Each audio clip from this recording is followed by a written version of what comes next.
배신 때리시고 나 혼자 하라고. 제가 언제 배신했습니까? 배신이지 같이 하는 줄 알고 지금 되게 편안한 마음으로 왔는데 저 혼자 앉아서 지금 하라 그래서 지금 되게 당황했거든요. 시장님 같이 하고 있습니다. 네, 옆집안에 수학공부가 도반장 얼굴 나오는 거 보셨습니까, 여러분? 아직 2분 전? 2분 전? 우리 편하게 얘기해도 되죠? 그럼요. 저 원래 그 라이브는 그 입 트는 시간이 좀 필요합니다. 지금 혼자서 편하게 지금 커피 드시면서 지금 나 긴장하고 지금 막 땀나고 있는데. 우울하시면 커피 드시라고 제가 커피 다 갖다 놨습니다. 무슨 그런 소리를 하십니까?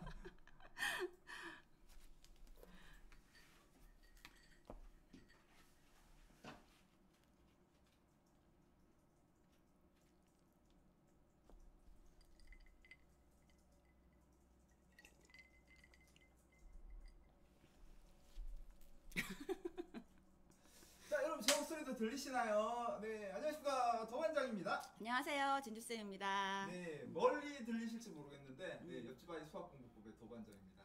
네, 제가 목소리 잘 넣으려면 이제 여분 작가님 이렇게 이제 너무 좋은 책 우리 초등학 카페와 만드셨잖아요. 네, 대박 나시면 360도 저기 스피커 저기 마이크 사주시면 네. 그러려면 도반장님이 홍보를 엄청 열심히 해주셔야 돼요. 제가 어제 홍보 5만 부씩 하셨지 않습니까? 어제 진짜 홍보하다가 머리 깨진 줄 알았습니다. 다들 오랜만인 것 같습니다. 우리 거래미님 들어오셨네요. 네. 댓글 들어오신 분들 이름도 한 번씩 불러주시고 하십시오. 옆집 아이 수학공부법에서 이런 불러 주신 적이 없잖아요. 네. 아, 그래요? 도레미님 빨래 놀고 들어오니 시작한다고. 네. 혹시 진주 언니 채널 구독하시는 분 계신가요? 아는 척 좀 해주세요. 네, 아는 척 하면 혹시 몰라요. 저저 칩스 하나 보내주실라나? 네, 그런 이벤트가 숨어 있을 수도 있습니다. 네.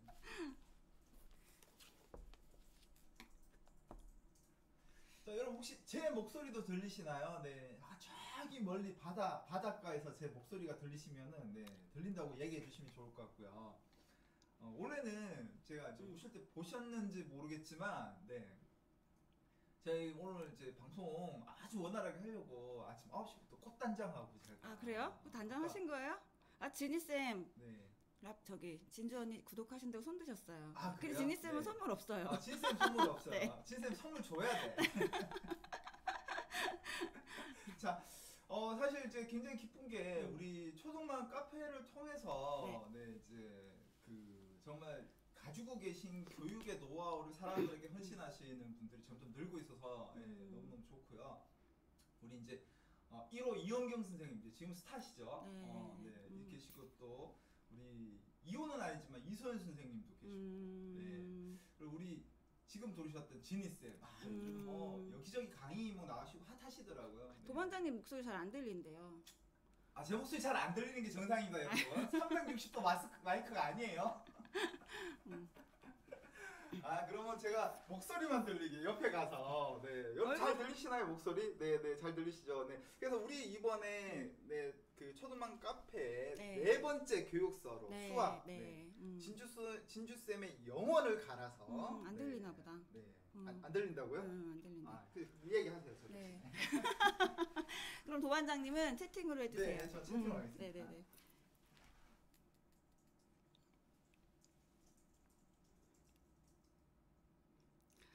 전체적으로 볼륨이 크게 들리는 편이 아니라는데? 목소리를 좀 크게 하셔야 이거를 좀 이렇게 가까이 갖다 대나? 그건 안 돼요? 진주쌤 좀 가까이 앉을까? 지금 컴퓨터도 거의 풀었고 다 세팅돼 있는데 그래요? 볼륨을 높여달라고 하십시오, 개인적으로. 목소리를 제가 크게 해볼게요. 잘 들리시나요? 잘 들리신데. 마이크 바꾸셔야겠다고. 진주쌤이 바꿔주실 거예요. 언니 책을 많이 읽어주시면 많이 읽어주시면 제가 여기 마이크 좀 가까이 대고 말을 할게요. 그 세팅 잘 올려놨는데 제가 또 볼게요. 안녕하세요, 포린 영어님. 네. 크게 잘 들리시는 분도 있네요. 도레미님은 잘 들리신대요. 다행입니다. 제 잘못은 아니군요. 기술적 잘못은 아닌 걸로. 네, 이거 좀 올려야 되네. 이거 왜 이렇게 됐지? 이제 올렸어. 이제 괜찮을 네. 거예요. 잘 들리실 겁니다. 이제 그럼 다시 이야기해 보십시오. 안녕하세요. 잘 들리시나요? 듣는 분들은 약간 5초 있다가 들리시긴 한데 제가 쫙 올려놨거든요. 네네. 정폭시켰습니다. 네. 저도 잘 들린다고. 네. 저 멀리 제 목소리도 들리면 잘 들리는 겁니다, 여러분. 네. 네. 사실 진주쌤이 네, 모기 목소리예요. 아니에요. 네, 무슨 허리도 소리? 모기, 다리도 모기, 목소리도 모기. 들리실라나? 잘 들린대. 정상이래요. 네네. 됐어요. 아 그럼요, 마이크 비싼 거예요. 물론 이제 5년 썼지만, 네, 5년 썼지만 이제 들려요. 네. 시작해 볼까요? 네. 제가 이제 제일 먼저 일단 책을 쓰게 된 계기부터 말씀을 드려보려고 해요. 그러니까 제가 지금 처음 이제 원래 이런 책을 쓸 생각도 이제 못 하고 있을 당시는 그러니까 제가 그 도반장님 아마 처음 찾아왔을 때 그때가 네, 생각이 나네요. 아 진짜 안 받아줄라 했었는데. 근데 사실 저는 수학을 전공을 하고 대학에서도 계속 수학을 전공하고 이제 수학과 관련된 일을 계속 이제 지금까지 20년 넘게 하다 보니까 사실은 제 주변에는 수학 전공하신 분들이 대부분 많으시고 그래서 그 친구들도 뭐 다 수학 전공한 친구들도 많고 다 이런 쪽에서 일하는 친구들하고 거의 이제 평생을 살다 보니까 저는 제가 가진 지식이 다 이 정도는 갖고 있겠거니 라고 이제 생각했던 게 되게 많았거든요. 근데 이제 제가 아이들을 키우고 또 아이들을 수학을 가르치고 학부모님들을 만나고 이제 이러면서 보니까 아 이게 되게 그러니까 수학과 친밀하지 않으신 분들은 잘 모르시는 정보들이 굉장히 많구나. 그리고 제가 이제 도반장님이랑 같이 이제 이쪽 일을 하면서 뭐 유튜브나 인스타나 저도 사실 이런 거를 잘 하던 사람은 아니었는데 그런 거를 좀 찾아보면서 또 느꼈던 게 잘못된 정보가 너무 많구나 이걸 또 느꼈어요. 그래서 수학을 잘 모르시고 우리 아이의 수학 학습법에 대해 잘 모르시는 학부모님들은 이제 이런 것들을 아니야? 이제 이런 것들을 혼동하실 수 있겠다. 또는 어떤 정보를 취해야 될지 잘 모르시겠다. 이제 이런 생각이 되게 많이 들더라고요. 근데 저는 이제 제가 계속 20년 동안 초등수학 교재를 만들다 보니까 교재 20년 만드셨어요? 그죠? 횟수로 지금 21년 차예요. 아 21년 차에 네. 3만 년 아니고? 뭐래? 아니 사실 이제 진주쌤의 이렇게 진짜 가지고 있는 좋은 컨텐츠를 세상 사람들에게 이렇게 나눠줄 수 있게 된 게 우리 또 친이쌤 이야기를 안 할 수가 없잖아요. 네네네네네. 저의 이제 은인이시죠? 은인. 부반장님과 더불어. 아, 네, 은인이시죠. 그 사실 이제 진이쌤하고 같이 네. 20년 넘게 네. 한 분은 영어 교과서와 교재 그리고 한 분은 음. 우리 진주쌤은 수학 교재. 네. 사실 많은 선생님들이 제대로 된 걸 가르치려면 올바른 교재를 선택을 먼저 해야 되잖아요. 근데 그 말은 뭐냐 하면 선생님들이 잘 가르칠 수 있도록 하는 그 교재 본연의 모든 것을 깨차고 있는 거고 근데 사실 교재를 잘 만들려면 수학을 다 이렇게 통달하고 있어야 되는 거잖아요. 그죠. 저는 이제 초등교재를 만드는 사람들은 초등교육과정을 꿰고 있어야죠. 6년의 초등교육과정을 꿰고 있어야 교재를 만들 수 있죠. 그렇죠. 네. 자 이쯤에서 아마 시청자들이 다 그럴 거예요. 선생님들 자기 아들은 공부 잘 못하던데. 전 어떻습니까? 아들이 없어요. 저는 딸만 둘이에요. 수학 공부를 잘하나요, 못하나요? 솔직히 말씀드리면 저희 애들은 수학을 잘하는데요. 진짜 저는 잘하잖아요. 네. 제가 이제 여기서 지금까지 한 번도 영상이나 책이나 이런 데서 저희 애들을 언급한 적은 없어요. 왜냐면 그 수학은 특히나 아이들마다 너무나 이제 성향도 다르고 역량도 다르고 각자마다 이제 공부를 해야 될 방향도 다 다르기 때문에 제가 이제 우리 애가 잘한다고 해서 저는 우리 애를 이렇게 했어요. 그러니까 이 방법이 맞아요 라고는 얘기하고 싶지 않거든요. 그러니까요. 근데 사실 이제 저도 깜짝 놀랐던 게 아니 따님이 사실 수학을 무지하게 잘하는데 아니, 딸 자랑은 일절 안 해. 그리고 안 하고 싶다고 저한테. 네, 계속 걔는 되고 나는 수학의 전문가로 나 자신인 거지. 나 때문에 딸이 공부를 잘하는 건 아니다. 네. 라고 얘기하시는데 사실 그래도 그렇다고 해도 영향이 안 갈 수는 없고 또 시청자들 보기에는 그래도 내 딸을 잘 가르치는 분하고 아, 잘 가르친 게 저는 제 딸을 안 가르치는데. 안 가르치는데 그 저기 원래 선생님도 자기 안 가르쳐요. 하지만 이제 그래도 내 아이가 잘하는 경우에 더 사실은 어쨌든 간에 객관적으로 시선이 더 가는데 그런 관점에서 어쨌든 간에 세상 모든 아이가 내 딸인 것처럼 고민해서 이 책을 쓰셨잖아요. 네, 그러니까 저는 이제 여기서 조금 말씀을 드리고 싶은 건 또 그런 분들도 되게 많죠. 우리 아이를 잘 가르쳐서 성공을 해서 이제 그거를 바탕으로 책도 내시고 강의도 하시는 분들도 많은데, 그러니까 저는 좀 그거는 저는 좀 배제하고 싶었거든요. 지양하시잖아요. 네. 왜냐하면 우리 애가 잘한 건 걔만의 또 어떤 역량이나 뭐 성향이나 이제 이런 것들이 있었기 때문에 그런 거지, 걔가 했던 방법을 제가 여기서 막 이제 얘기를 한다고 그게 모든 아이들한테 통하는 방법은 아니거든요. 아, 맞아요. 저는 그래서 진주쌤 어떻게 보면 진주쌤의 그 가르침을 가장 앞에서 최전선에서 듣잖아요. 가장 제가 감동 깊은 거는 내 말대로 하세요가 아니고 세상의 모든 처해진 아이들의 어떤 성향이나 환경과 수준에 따라서 다 다르다는 걸 말씀해 주시니까. 그러니까 저는 이제 20년 동안 이제 초등수학을 계속 접하면서 되게 굉장히 다양한 경험을 했죠. 그러니까 전국의 학원들도 다 방문을 해서 뭐 인터뷰도 해보고, 그다음에 되게 많은 다양한 경우의 아이들도 많이 다뤄보고 했기 때문에 사실 이제 어떤 한 가지 방법이 맞다 이제 이런 얘기는 안 하고요. 이 책에 담으려고 했던 거는 일단 보편타당하게 수학학습법의 올바른 방향에 대해서 얘기를 하고 싶었어요. 그래서 일단은 이런 올바른 방향이 뭔지를 학부모님들이 아셔야, 그래야 우리 아이에게 맞는 방법을 찾을 수 있거든요. 우리 도레미님이 대본 그러시네요. 수학을 잘하는데도 내 아이를 내세우지 않는 지향하는 그런 모습 너무 멋지다고. 감사합니다. 그렇죠. 아이들 성향마다 다 다르기 때문에 사실 그래서 이번 책의 핵심인 그 내 아이의 약점을 찾아라. 네. 수학의 약점을 찾아라가 아니고 내 아이의 약점을 찾아라는 게 바로 그런 거잖아요. 그렇죠. 아이들이 이제 특히나 어려워하는 부분들이 좀 있고요. 초등학습법에서. 그리고 너무 또 쉽다고 생각해서 간과하고 넘어가서 구멍이 생기는 것들이 있어요. 내용적으로. 그래서 이제 보통은 이제 어머니들이 초등수학 정도는 너무 쉽다고 생각하시는 경향이 있어가지고 저는 이제 좀 그런 것들을 말씀을 드리고 싶었거든요. 우리가 정말 흔히 생각하는 곱셈 나눗셈도 우리 아이들이 그 원리를 제대로 깨우치지 않으면 거기에서도 구멍이 생길 수가 있고, 나눗셈에서 구멍이 생기면 분수에서도 구멍이 생기고, 분수에서 구멍이 생기면 이제 더 앞에서 이제 계속 이제 뭔가 문제가 생기는데, 그때 가가지고 그 부분만 가지고 이제 뭐 얘가 왜 이거를 못할까를 계속 거기만 보고 고민을 하시면 이제 그 방법을 못 찾는 경우들이 생기거든요. 근데 결국에는 기본이 잘 안 돼 있어서 거기에 있던 구멍을 찾아야 되는데, 쉽다고 생각해서 그냥 놓치고 넘어갈 수 있는 부분들이 우리 전 학년에 곳곳에 숨어 있다. 그래서 제가 학년별로 우리 아이들이 놓칠 수 있는 약점이 뭔지 이제 이런 것들을 책에 좀 담으려고 했죠. 자, 그러면 이제 시간 끌지 말고 우리가 이제 이 책이 궁금하신 거니까. 네. 이게 책을 살까 말까 고민하시는 분도 솔직히 많을 거든. 왜냐면 우리 어머님들이 여기 들어오실 정도면 공부를 진짜 열심히 하시는 거예요. 자, 그러니까 빨리 목차부터 쭉 한번 얘기해 주시면 좋을 것 같은데, 목차 한번 들어가 볼까요? 네, 제가 이제 책에 담으려고 했던 얘기들을 좀 간단하게 이제 말씀을 드리고, 그리고 이제 학부모님들 질문 좀 받을게요. 그러니까 목차를 좀 띄워주세요. 자, 띄웠습니다. 띄웠어요? 네. 저도 책을 좀 보면서 얘기를 할게요.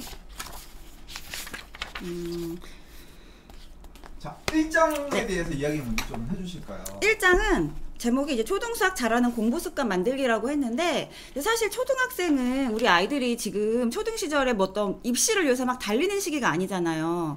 초등 시기에 사실 가장 중요한 거는 공부하는 습관을 잡는 게 가장 중요하거든요. 그래서 1장에서는 제가 이제 초등 시절에 우리 아이들이 잡아야 되는 공부 습관에 대해서 좀 이야기를 했어요. 그리고 그동안 저는 이제 목동에서 이제 아이들을 키우고 가르치다 보니까 사실은 수학 굉장히 잘하는 아이들 많이 보거든요. 근데 이제 그렇게 잘하는 아이들을 지켜봤을 때 얘네들이 가지고 있는 특징이 뭔가, 어떤 좋은 습관들이 있나, 이제 이런 것들을 좀 보고 그런 부분들에 대해서 정리를 했습니다. 그래서 그러면 제가 좀 이제 대신 질문드리면, 자, 1장에서 1번 안에 보면, 네. 자기 주도는 좀 많이 이제 들어봤으니까 문제 속에서 답을 찾아내려고 해요. 이게 아이가 이제 찾아내야 된다는 뜻인가요? 아니면 걔네들은 문제 속에서 답을 찾아내기 때문에 잘한다. 아하. 그래서 실제로 문제 속에서 우리가 어떻게 정답을 찾아가야 되는지에 대한 얘기를 다뤘어요. 그래서 여기 좀 보면은 뭐 긴 문제가 오히려 쉽다. 이제 이런 카피가 있는데 문제가 길면 아이들은 일단 보통의 아이들은 헉 하고 어렵다고 생각해요. 근데 이제 수학 잘하는 애들은 이 문제를 분석할 줄 알죠. 그래서 저는 실제로 아이들한테 수학 문제가 길면 길수록 얘는 오히려 간단한 문제야 이렇게 알려주기 시작하거든요. 이제 이렇게 뭔가 문제를 보고 그 안에서 해결 방법을 찾아가는, 그러니까 잘하는 아이들은 그렇게 하기 때문에 잘한다. 그러니까 우리 아이들도 어떻게 문제를 접하고 어떻게 분석을 해서 찾아가야 되는지 이제 그 부분에 대한 이야기를 담았습니다. 그럼 이제 하나 더 그 개념에 집중을 해서 한다고 했는데 그럼 사실은 이게 교과서에 대한 집중을 좀 더 완벽하게 하고 문제로 넘어간다는 건지 아니면 문제를 풀면서 개념을 잡아가야 된다는 건지. 교과서의 개념을 당연히 먼저 해야죠. 문제를 풀면서 잡아가는 건 초등학습 수학 방법에 맞지 않아요. 그러니까 제일 기본은 교과서고, 지금 보면 그 얘기가 교관장님이 먼저 말씀을 해주셨는데 사실 이 뒤에 그 챕터가 있어요. 지금 우리 어디 있지? 나오면 다시 얘기할게요. 네, 교과서 얘기도 책에 담았습니다.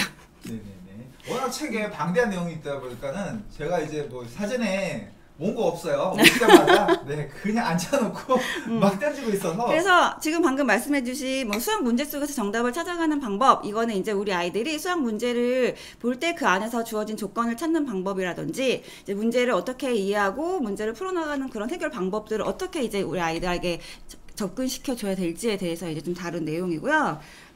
풀이 과정을 정리해서 쓰는 습관이나 검산하는 습관들, 수학 잘하는 아이들은 이런 거 다 하고 있다. 이제는 쫙 진행하시면 됩니다. 네. 반장 마이크 안 들려. 지금부터는 이제 제가 그냥 쭉 목차에 대해서 말씀을 드려볼게요. 제가 이제 초등만 카페에서 그 대표 수학 선생님으로 처음 이제 시작을 하게 됐을 때 도반장님이 게시글을 하나 올려주셨는데, 초등 수학에 대해서 이제 궁금하신 것들 질문 좀 올려주세요 했더니 정말 수백 개의 댓글이 달렸었어요. 근데 제가 그거를 진짜로 다 하나하나 빼놓지 않고 다 보면서 분류를 해봤는데 진짜 되게 신기하게 딱 4가지로 나눠지더라고요. 그러니까 어머니들의 수백 개의 그 질문이 딱 4가지로 추려지는데 이제 그게 연산, 사고력, 선행, 심화 딱 4가지였어요. 그래서 대부분의 이제 학부모님들이 공통적으로 궁금해하시는 부분들이 다 이 4가지 안에 있구나 해서 제가 2장에서는 학부모님들의 질문 4가지, 이제 연산과 사고력, 선행, 심화에 대한 궁금증에 대한 답들을 모두 다 담았습니다. 자, 그리고 조반장님 이거 목차 네. 다음 장으로 좀 넘겨주세요. 네. 2장으로 넘길까요? 자, 다음 장 넘겼습니다. 2장. 그래서 2장, 3장. 이제 2장이 그래서 연산에 대한 내용들, 사고력 수학에 관한 내용들, 선행학습에 관한 내용들, 심화학습에 대한 내용들, 어머니들이 질문해 주셨던 모든 내용들에 대한 답을 제가 이제 이 책에서 2장에서 다 담았다고 보시면 됩니다. 자, 그 다음에 3장에서는 제목이 이제 수포자 방지 프로젝트라고 해서 사실은 수학은 가장 중요한 게 자신감이거든요. 근데 이제 제가 카페에서도 많은 어머니들의 질문글이나 고민글들을 좀 봤는데 보통 어떤 고민들이 많으시냐면, 제가 수학을 못했어요. 제가 수포자여서 우리 애가 수포자가 될까봐 걱정돼요. 이제 이런 고민들 굉장히 많이 봤거든요. 근데 실제로 그렇게 엄마의 불안함은 아이에게 전염이 된다. 저는 이 얘기를 좀 여기다 담았고요. 그리고 엄마가 수포자이기 때문에 아이가 수포자가 되는 건 절대 아니다. 그리고 흔히들 수학은 뭐 수학 머리 같이 이렇게 타고난 능력을 좀 감을 갖고 태어나야 수학을 잘할 수 있는 거 아니냐라고들 생각을 하시지만, 우리 지금 초등과정 또 중고등학교 현재 입시 체제에서는 그렇게 수학 머리가 있어야지만 수학을 잘할 수 있는 건 아니다. 이제 그거에 대한 내용을 제가 지금 3장에서 자신감 부분에 대한 이야기를 좀 다뤘어요. 그리고 여기 3장에서 좀 제가 좀 강조해서 말씀을 드리고 싶은 게, 이제 아까 앞에서 도반장님이 말씀해 주셨던 교과서, 개념, 이제 이런 얘기들 좀 다뤄놨는데, 실제로 우리 아이들 교과서는 굉장히 깨끗하죠. 문제집은 되게 지저분하고, 그리고 어머니들 아이들이 수학 교과서 학교에다 거의 놓고 다니는 아이들도 많아가지고 아마 교과서 집에서 꼼꼼하게 살펴보시는 분들 많지 않으실 것 같아요. 그러니까 문제집은 애가 문제 풀면 채점도 해주고 막 별표도 치고 되게 지저분하게 집에서 관리를 해주시는데, 교과서는 꼼꼼하게 보신 분들 많지 않을 것 같거든요. 근데 이제 제가 계속 강조하고 해서 말씀을 드리고 싶은 건, 수학은 우리 아이들이 수학 개념을 정말 탄탄하게 짚어가는 게 제일 중요하고, 그러기 위해서는 학교 수업에서 듣고 있는 교과 개념부터 잡는 게 먼저다. 그리고 그런 개념을, 그리고 수학이 이게 뭐 한 학기 한 학기 다 내용이 나눠져 있는 게 아니라, 수학은 다 모든 개념들이 이렇게 연결되어 있거든요. 그래서 공부를 할 때 이게 앞에서 수학 잘하는 아이들의 특징이랑도 좀 상관이 있는데, 개념들이 이렇게 학년마다 학기마다 굉장히 다 연결이 되어 있어서 사실은 좀 똘똘하고 수학 감이 있는 친구들은 하나를 알려주면 그 앞선 개념까지도 다 이끌어낼 수 있거든요. 그래서 이제 우리 아이들이 어떤 개념을 배울 때 받아들였을 때 이제 그 부분을 더 앞서서 생각하게 공부할 수 있는 방법들이라든지, 우리 초등교육과정의 수학 내용이 어떻게 연결되어 있는지에 대해서 좀 설명을 드려놨어요. 그래야 어머니들이 이제 이런 부분들을 좀 아셔야 아이들 집에서 이제 뭐 숙제를 봐주시든 개념을 봐주시든 학습에 도움을 주실 때 엄마가 이제 좀 알아야 아이들에게 공부하는 방법을 좀 일러주실 수 있을 것 같아서, 그 부분에 이제 좀 도움되는 방법들을 지금 3장에서 다뤄놨습니다.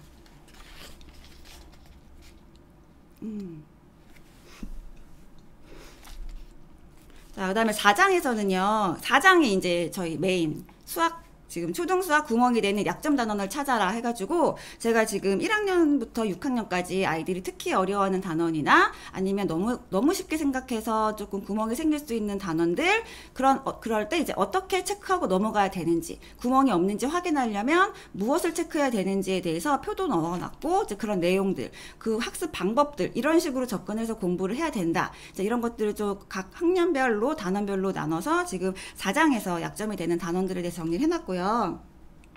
이제 5장이 이제 제 전문이죠. 문제집. 초등 수학 문제집 파헤쳐 보기라고 해서, 이제 어머니들이 사실 관심이 많으신 분들도 있으시지만 잘 모르시는 분들은 기본서가 뭔지, 응용서가 뭔지, 뭐 최상위 하는데 그게 도대체 무슨 교재인지, 이제 이런 교재들에 대해서 잘 모르시는 분들도 많고, 너무나 이제 시중에 다양한 문제집들과 다양한 정보들이 많으니까 이제 그게 막 뒤죽박죽 섞여서 헷갈려 하시는 분들이 많아서, 제가 지금 5장에서는 초등 수학 교과 문제집에 대해서 다 정리를 해놨습니다. 그래서 난이도별로, 출판사별로 어떤 책들이 좋은지, 이제 어머니들이 어떻게 알고 접근을 하시면 좋을지에 대해서 좀 정리를 해놨어요. 그리고 이제 마지막, 근데 여기서 지금 교과 문제집하고 그 다음에 이제 연산 문제집. 연산은 제가 항상 이제 말씀을 드릴 때, 연산은 특히 아이의 성향에 따라 다르게 공부를 해야 된다. 매일매일 2장씩 풀어야 된다던데요? 이제 이렇게 말씀하시는 분들 되게 많아서, 누가 그래요? 이러면 옆집 엄마가 그랬대. 이제 이렇게 잘못된 정보들을 좀 바로잡기 위해서 아이들의 성향에 따라서, 이런 친구들은 이런 학습법이 좋고 이런 아이들은 이렇게 연산 공부하는 게 좋다. 이제 이렇게 해서 연산에 대한 문제집이나 성향에 따라 좀 분리를 해놨고요. 사고력 문제집도 많이들 궁금해 하셔서 시중에 있는 사고력 문제집을 이제 난이도별로, 출판사별로 좀 정리를 해서 넣어놨습니다. 자, 그리고 마지막 이제 6장이 이렇게 해서 우리 아이들의 어머니들이 문제집이나 연산 교재나 사고력 교재들이 조금 이제 파악이 되셨으면, 얘를 바탕으로 수준에 맞는, 우리 아이에게 수준에 맞는 로드맵을 짤 수 있도록 방법을 좀 제시해 놨어요. 그래서 아이의 이제 학년별로, 또 그 다음에 수준별로, 하위권인 친구들은 어떻게 접근을 하면 좋을지, 중위권인 친구들은 어떤 교재로 시작해서 어떻게 마무리를 지면 좋을지, 이제 아이들의 수준별로 제가 뭐 예시 그 표도 좀 넣어놨고요. 어떤 식으로 우리 아이의 로드맵을 짜주면 좋을지에 대해서 담아놨습니다. 그래서 제가 지금까지 이제 6장에 걸쳐서 지금 페이지가 한 250페이지 정도 되는데, 어머니들이 궁금해하실 대부분의 내용들은 좀 다 담아보려고 노력을 했고요. 지금 목차를 보셨겠지만 궁금해하시는 내용을 좀 담았는데, 지금 보시면서 질문이 있으신 분들은 남겨주시면 제가 답변을 드리도록 하겠습니다.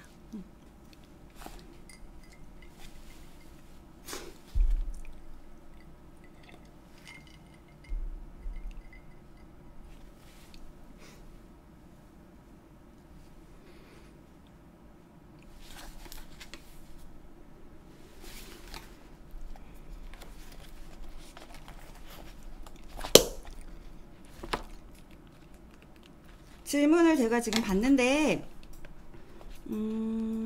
연산을 매일 하기가 어려워서 일주일에 6장 정도 하루에 2장씩 3일만 시키고 있네요 라고 하셨는데, 사실은 이제 이 친구가 어떤 성향인지는 잘 모르겠지만 저는 이제 기본적으로 연산 같은 경우는 우리 아이가 학교에서 하는 수업과 그다음에 지금 하고 있는 학년의 교과를 잘 따라가고 있고 거기에서 크게 무리가 없다면 연산을 앞서서 선행을 시킨다거나 추가로 많이 보충을 해야 되는 거는 필요 없다라고 얘기를 하는 선생님이에요. 그래서 지금 뭐 꼭 매일 2장씩 뭐 일주일에 6장 이렇게 시간이 없음에도 불구하고 연산을 위한 시간을 따로 빼서 막 무리해서 시키는 거는 그렇게 필요한 과정은 아닌 것 같거든요. 근데 이제 공부를 하다가 이 친구가 어떤 이제 본인의 진도에 있을 때 거기에서 어떤 한 부분의 연산에 이제 연산이 부족해서 연산이 문제가 돼서 발목을 잡힌다. 이제 이렇게 문제점이 생겼을 때는 그 필요한 부분만 보충을 시켜주면 될 것 같고요. 현재 지금 이 아이가 학교 수업이나 지금 나가고 있는 현재 학기에 이제 교과 개념을 잘 따라가고 연산에 크게 문제가 없다면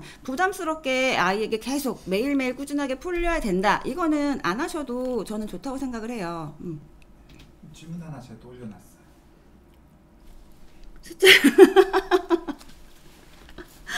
숫자만 깔짝깔짝 머리로 계산을 한다. 이것도 앞에서 제가 1장에서 우리 아이들 풀이과정 쓰게 시켜야 된다. 연습해야 된다. 이제 이거 다 해놨거든요.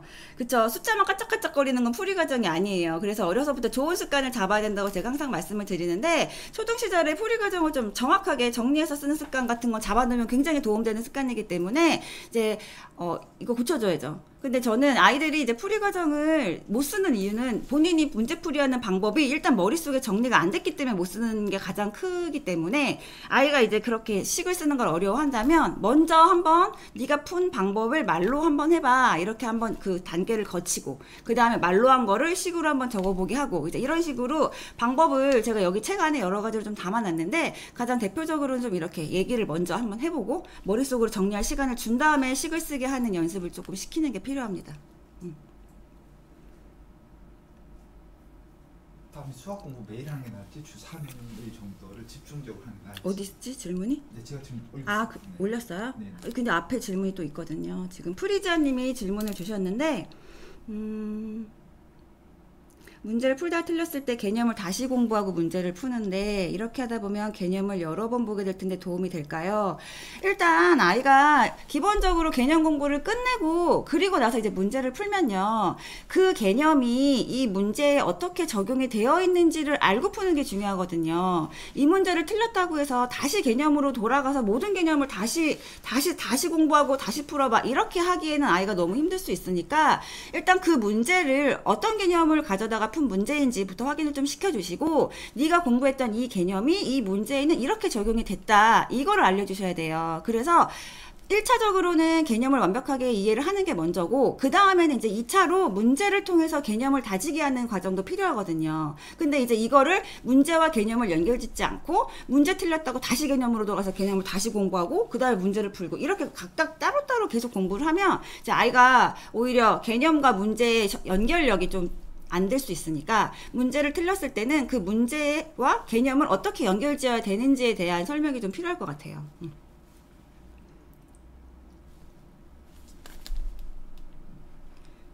수학 공부를 매일 조금이 나을까요? 주 3회 집중해서 하는 게 좋을까요? 라고 도반장님이 질문 남겨주셨는데, 저는 수학은 그래도 매일매일 조금씩이라도 해야 된다고 생각을 해요. 이거 주 3회 몰아서 하면 나머지 날에는 아예 수학을 지금 안 한다는 건데, 그런 거보다는 그래도 매일 조금씩, 이걸 몰아서 하면 아이들 수학 안 그래도 싫고 지겨운데 너무 지루한 시간이 될 수 있거든요. 그러니까 부담 가지 않을 선에서 매일매일 조금씩 수학은 계속 꾸준히 하는 게 아이에게도 더 도움이 되고 더 쉬운 방법이라고 생각을 합니다.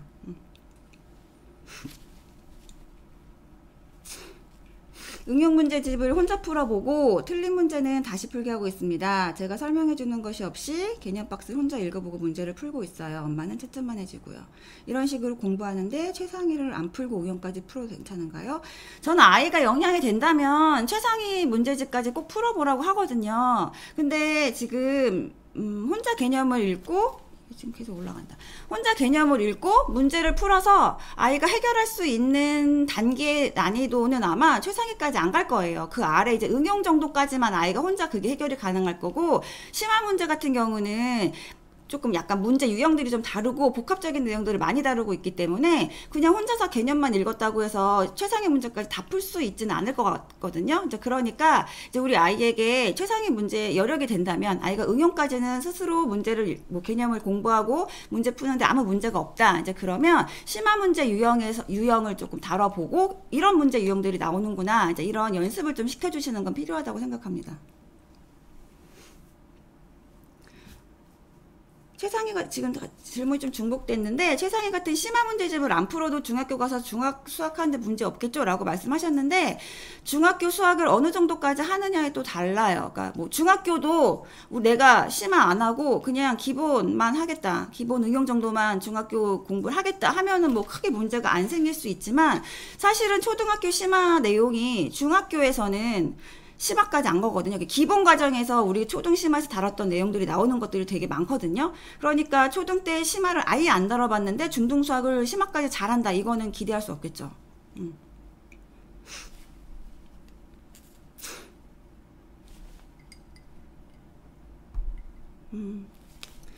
늦지 않았어요. 늦지 않았습니다.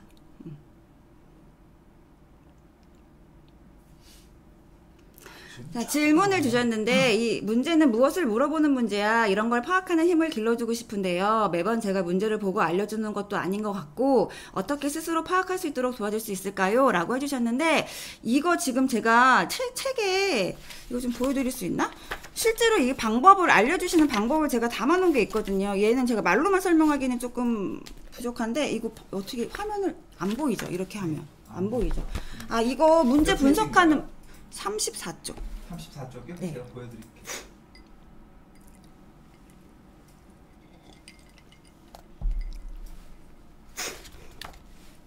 제가 이 책에서 문제를 해결하는데 모든 정보는 문제 안에 들어있다라는 이제 챕터에 실제로 문제를 어떻게 분석해야 되는지 방법을 좀 예시를 보여드리려고 넣어놨어요. 그래서 이제 이런 문제에서 조건을 어떻게 끊어서 읽고 필요한 게 뭐고 이제 이렇게 좀 문제를 끊어서 읽게 하는 방법을 좀 알려주시라고 제가 책에 예시를 담아놓은 게 있는데 책 참고하시면 도움이 되실 거예요.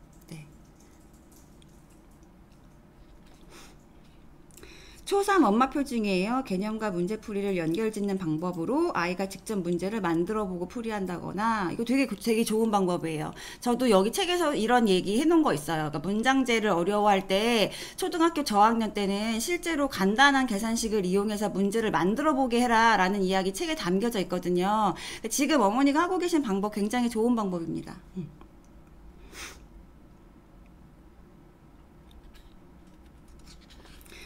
최상위를 아이 스스로 다 풀고 틀린 문제만 모아서 텀을 두고 다시 풀어보는데요. 이렇게 틀린 문제만 모아서 풀면 최상위도 확실하게 다지는 방법이 될까요? 당연하죠. 그리고 보통 최상위 같은 문제지 심화 문제들은 아이들이 한 번만 풀어서 다 맞히는 경우는 거의 없어요. 이제 그러니까 본인이 틀린 것들 체크했다가 다시 풀어보는 거 굉장히 도움 되고요. 혹시 또 아이가 뭔가 이렇게 반복하는 거 지겨워하고 실증내는 스타일이다. 이제 그러면 꼭 최상위 문제집 아니더라도 시중에 심화 문제들 다루고 있는 교재들 굉장히 많거든요. 그러니까 다른 비슷한 종류의 문제집 한 권을 더 풀려도 어떤 문제 유형들은 되게 많이 겹쳐요. 그러니까 시중에 심화 문제집들에서도 다루고 있는 대표 유형들은 좀 다 동일하기 때문에 다른 출판사의 문제집을 풀리셔도 아이가 틀렸던 문제를 다시 한번 반복해 볼 수 있는 이제 기회는 제공을 하기 때문에 모았다가 다시 풀리는 방법도 좋고 아니면 다른 문제집을 한 번 더 반복하시는 방법도 좋습니다.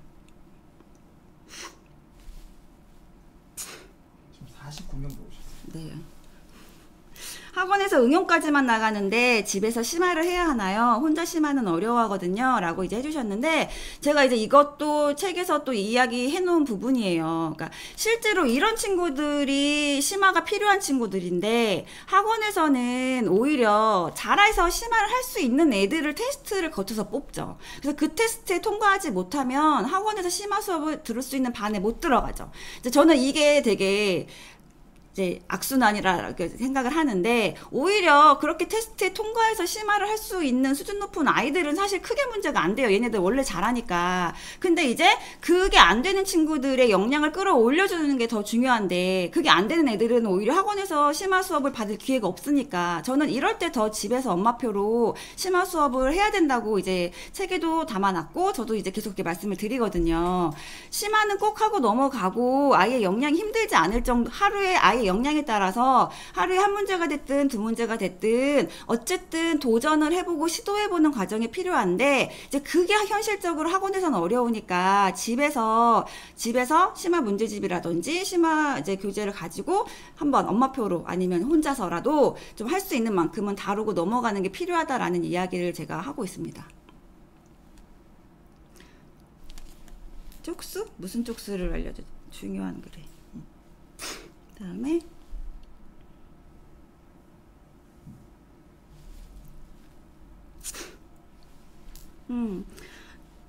아까 문제 직접 만들어서 풀려보고 있다고 하신 거 되게 좋은 방법이라고, 괜찮을까요? 하셨는데 되게 굉장히 좋은 방법이에요. 그리고 학년이 올라감에 따라 좀 발전된 방법 추천해 주실 수 있을까요? 했는데, 실제로 이렇게 문제를 만들어 보는 거는 저학년 때나 가능해요. 왜냐면 고학년이 갈수록 계산식이 복잡하기 때문에 그거 이제 계속 식이 복잡해졌는데 거기에 대한 문제를 이제 만들어 보게 하면은 너무나 어렵거든요. 그러니까 지금 저학년 때 지금 3학년이니까 지금까지는 이제 문제를 실제로 만들어서 풀어보는 방법 굉장히 잘하고 계셨고, 그 다음에 이제 이렇게 아이가 이제 이렇게 됐으면 아마 문제 해결력이 좀 갖춰졌을 거예요. 이제 그러면 이때부터는 3학년부터는 본격적으로 심화에 힘을 쓰셔도 되는 학년이거든요. 이제 그러니까 좀 다양한 심화 문제들 접할 수 있도록 어머니께서 지도해 주시는 게 좋을 것 같습니다.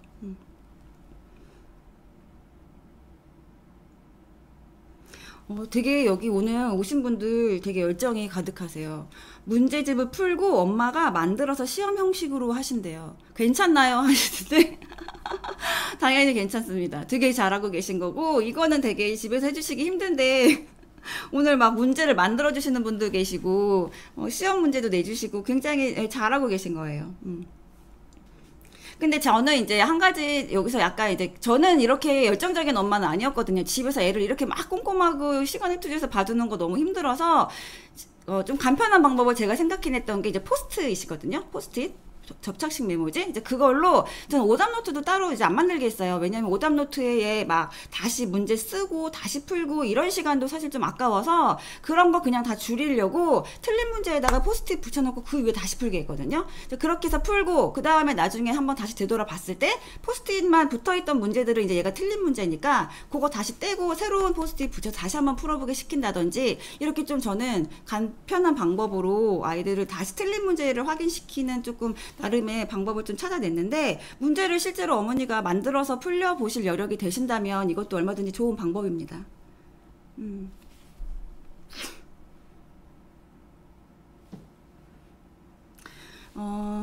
수학 공부의 최종 목표 이상 추구, 이게 우리 삶에 어떤 의미가 있을까요? 초5라서 벌써부터 수학 공부를 해야만 하는 이유를 성적, 수능, 대입이라고 말하기 설득력이 떨어지는데, 수학 공부의 중요성, 저는 이제 여기 이 부분에서 초등수학의 중요성을 좀 말씀을 드리고 싶은 거는, 물론 우리가 지금 공부하는 초등수학이 입시로 바로 연결되는 건 아니죠. 바로 연결돼서 막 내가 지금 푼 문제가 어떤 뭐 수능의 킬러 문제로 나온다, 이제 이런 건 절대 아닌데, 그래서 제가 지금 이 책에서도 담고 계속 하고 있는 얘기가, 초등수학 시절에 우리가 가장 중요하게 생각해야 될 목적이 뭐냐. 근데 저는 이 시기는 우리 아이들의 사고력을 키워주는 시기라고 생각을 하거든요. 수학적인 역량을 이 아이가 실제로 정말 펼칠 수 있어야 될 때, 고등, 중고등 가서 우리 아이가 수학 역량을 펼칠 수 있기 위한 그런 발판을 마련하는 시기가 초등 시기라고 생각을 하거든요. 그러려면 수학적 사고력을 키워줘야 되는데, 그렇게 하려면 우리가 지금 어떤 방법으로 수학 공부를 해야 되냐, 이제 그거에 대한 이야기가 사실 이 책에 거의 지필 목적이라고 해도 과언이 아닌데, 지금 질문해 주신 게, 저는 아이에게 그래서 네가 수학 공부를 정말 필요한 순간에 입시가 됐든 뭐가 됐든 그때 역량을 펼치기 위해서 우리가 지금 공부를 해야 되는 이유는 너의 수학적 사고력을 키우기 위해서 이런 방법으로 공부를 해야 된다, 이제 이런 것들을 좀 알려주시는 게 좋을 것 같아요. 부족한 개념들을 따로 모아놓은 문제집들, 분수나 소수 파트, 교재를 구입했는데 아이가 질려할까봐 걱정도 되는데 어떻게 접근하면 될까요? 이거를 이제 이 파트, 아이가 뭐 분수를 어려워해서 분수 파트, 소수 파트 이렇게 요새 이렇게 다 파트별로 문제집들이 나와 좋은 교재들이 굉장히 많은데 이거를 이제 아이가 분수를 어려워한다고 해서 그냥 분수 문제만 다 주면서 드립다 얘만 연습해라, 문제를 연습해라 이렇게 주시는 건 조금 옳지 않은 방법이고요. 이런 교재를 선택하는 거는 굉장히 좋은데 접근 방법이 아이가 분수를 어려워하면 그 분수에 대한 일단 기본 원리, 얘가 어려워하는 이유가 뭔지 이거부터 이제 찾아서 그거를 해결해 주시고 접근을 해 주셔야지 분수를 모를라, 안 그래도 난 분수가 어려운데 분수 문제집 한 권 다 너 풀어봐 이렇게 해서 문제 연습을 통해서 해결하려고 하는 접근 방법은 좀 피하시는 게 좋을 것 같아요.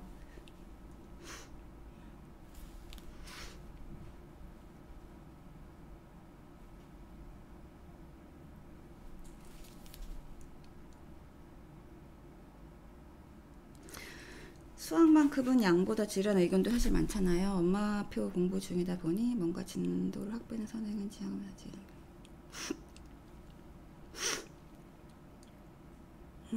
이게 지금 공부 시간 질문해 주셨는데, 이거는 지금 뭐, 사실 아이들마다 역량이 너무 다르고, 그 아이의 성향도 너무 달라서, 제가 책에도 담아놓은 얘기가 있어요. 시간제 학습법이 맞냐, 분량제 학습법이 맞냐.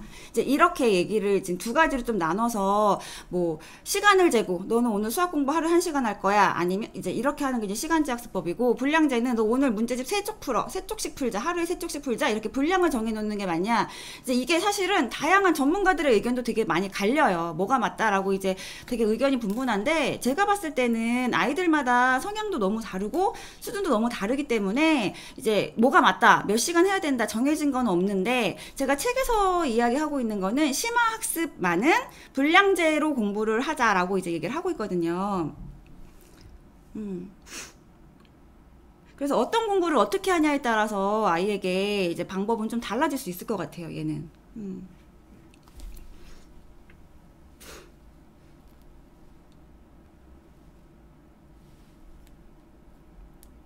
엄마표 중학교 1 수학도 괜찮을까요? 집에서 얼마든지 가능하시면 안 될 이유는 없어요. 근데 초등 수학이랑 이제 중등 수학으로 딱 넘어가게 되면 사실 그 난이도 아이들이 실제로 받아들이는 그 갭 차이가 굉장히 크거든요.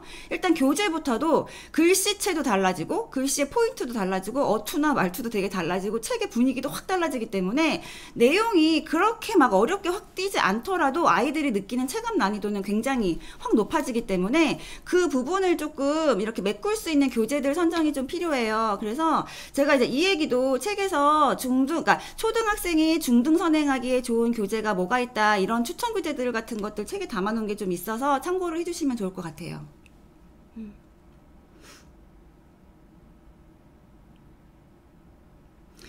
몇 년 정도 선행이 적당하냐 이제 이렇게 질문해 주셨는데 이거 진짜 너무 천차만별이어서요. 근데 사실 저는 이제 목동에 있다 보니까 진짜 굉장히 선행 빨리 하는 애들도 되게 많이 봤고, 근데 이제 주변에서 이제 대부분 말씀하시기에 그렇게 선행 나가는 거 의미 없다, 또는 뭐 초등학생이 고등수학 나가는 건 말도 안 된다, 그냥 하는 신용만 내는 거다, 이제 이런 얘기들도 굉장히 많은데, 근데 실제로 초등학생이 고등수학을 완벽하게 이해를 하는 경우도 있는데 이제 그걸 우리 주변에서 흔히 볼 수 없으니까 말도 안 된다라고 이제 하는 경우들이 더 많은 것 같은데, 사실은 그게 가능한 아이들은 그거를 굳이 막을 필요는 없거든요. 아이가 역량이 되면. 근데 이제 문제는 역량이 안 되는데 쟤 저렇게 따라가고 있으니까 급한 마음에 무리해서 우리 아이도 막 그렇게 따라가려고 하는 게 문제지, 실제로 저는 이제 뭐 안 되는 애를 너무 끌고 가는 것도 문제지만 잘하는 애를 그 아이 수준에 맞지 않는 진도를 나가는 것도 문제라고 생각을 하거든요. 이제 그러니까 여기서 가장 중요한 거는, 이거는 사실 몇 년 선행이냐 이건 저는 없다고 생각해요. 그 아이의 역량이 된다면 뭐 초등학생이 고등수학 얼마든지 할 수 있고요. 근데 이제 그게 맞다는 건 아니죠. 이 아이가 수준이 되니까 이제 그렇게 하는 거고, 일단은 이거를 따지기 전에 우리 아이의 수준이 어느 정도인지부터 파악하는 게 중요한 것 같아요.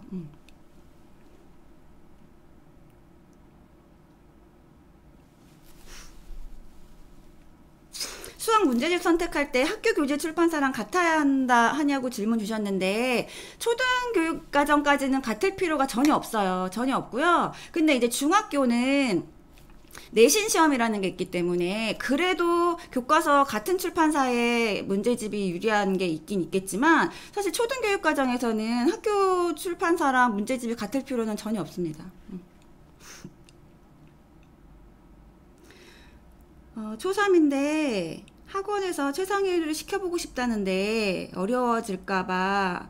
근데 이거 지금 선생님이 한 달 해보시고 최상위를 시켜보고 싶다라고 말씀하신 건 그 아이가 그 정도의 영향이 되니까 이제 말씀하신 거잖아요. 저는 그러면 무조건 시도해보시라고 추천을 해요. 왜냐면 그러니까 심화까지는 우리 아이들이 그래도 좀 다 경험을 해봐야 되거든요. 좋거든요. 그런데 아이가 일단 학원의 선생님이 먼저 추천을 해주는 경우는 얼마든지 이제 할 수 있으니까 추천을 해주신 거니까 시도해 주시면 좋을 것 같습니다.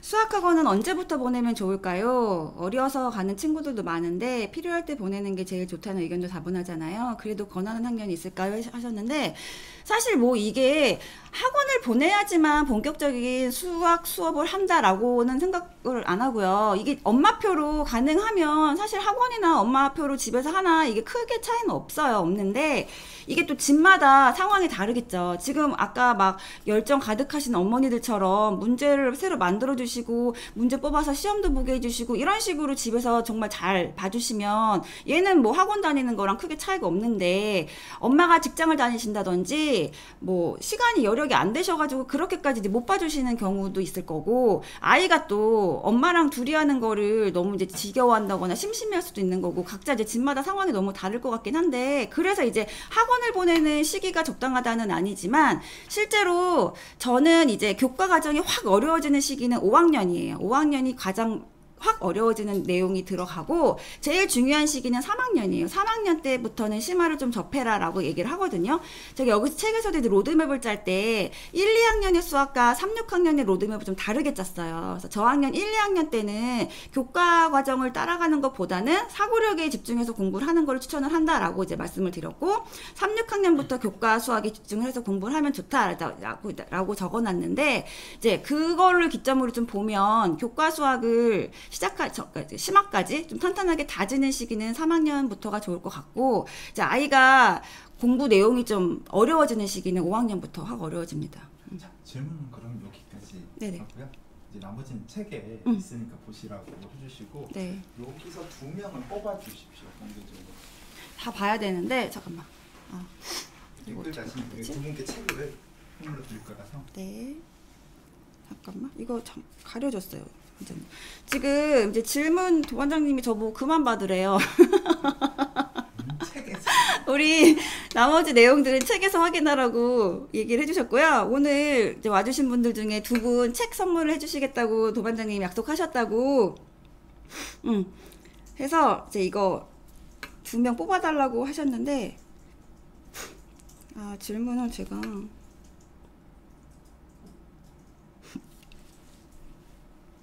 이 여기 아이디랑 여기가 다른데? 어떻게 확인해야 되지? 상관없어요. 저기 아이디로 말씀해 주시면 여기로? 네. 여기서 질문 주신 분들이 누군지 모르잖아.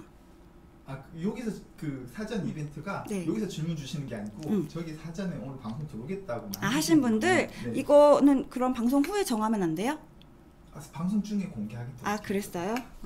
그래요? 그래서 안 계시면은 네네네. 취소되는 그러면 제가 여기서 그냥 랜덤으로 2분 네. 아이디 초등맘 아이디 불러드릴 테니까 혹시 오늘 계신 분들 중에서 되시면 답변해 주시고 없으면 다시 뽑을게요. 잠시만요. 일단 제일 먼저 달아주신 분이 초4 초2 써니맘이신데 혹시 여기 계신가요? 초4 초2 써니맘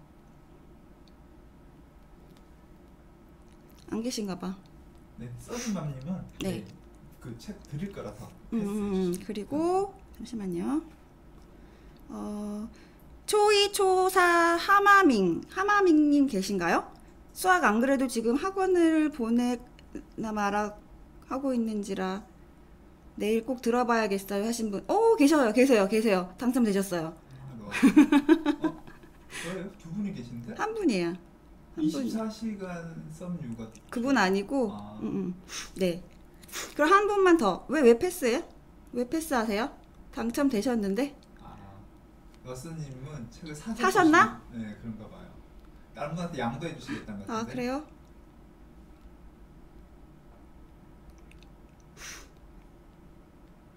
초, 사, 중, 이 둘만 계신가요? 어저께 궁금한 거 질문해도 되나요? 라고 남겨주셔가지고 제가 내일 뵈어야 하신 분이 있는데. 네, 이렇게 해서 두 분 계시든 안 계시든 하고요. 나머지 한 분은 여기 방송 중에 그 한 분 뽑아 주시면 될 것 같아요. 오늘? 네네네. 제가 총 3명을 드릴 건데. 아, 3분 주신대요. 오늘. 여기서 이제 방송을 참여하신 분 중에 한 분 뽑아 주시면 될 것 같아요. 지금 댓글 오늘 주신 분 중에 한 분 뽑을게요. 네.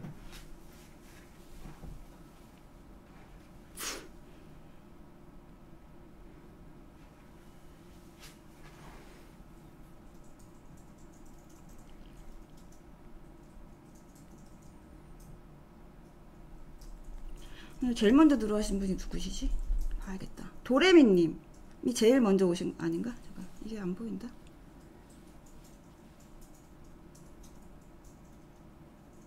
도레미님이 오늘 질문 되게 많이 남겨주셔가지고 저 도레미님으로 할게요. 네, 알겠습니다. 네.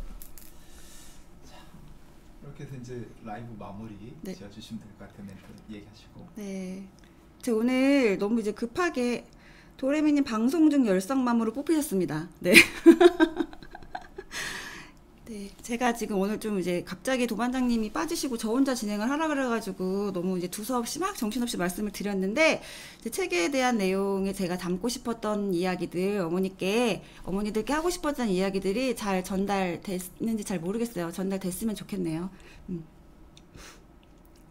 오늘 책 받게 되신 분들은 도반장님한테 연락처 남겨주시면 좋을 것 같고요. 또 그것도 홍보해 주십시오. 뭐? 카페에서. 네, 지금. 아, 그리고 저희 지금 카페에서 교재 구매 인증 이벤트 하고 있거든요. 구매하신 영수증 올려주시면 스타벅스 상품권 주신대요.